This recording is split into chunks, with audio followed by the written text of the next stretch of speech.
ಅವನಾವ ಹಿರಿಯವನು ಎಂದು ಈಗ ಜರಿದೆಯಲ್ಲ, ಅವನೇ ಆ ರವಿಸುತನೇ, ಆ ಛಾಯಾ ಗರ್ಭಸಂಭೂತನಾಗಿ ಅವತರಿಸಿರುವ ಶನಿಶ್ಚರ.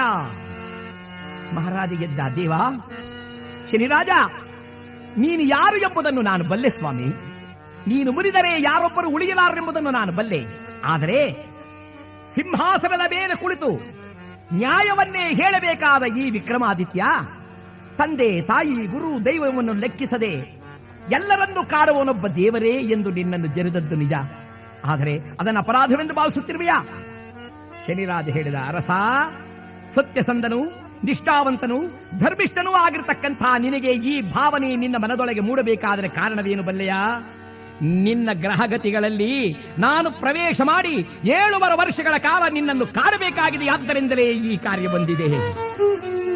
ವಿಕ್ರಮ ಕೇಳಿದ 7 ವರ್ಷಗಳ ಕಾಲ. ಅಯ್ಯ,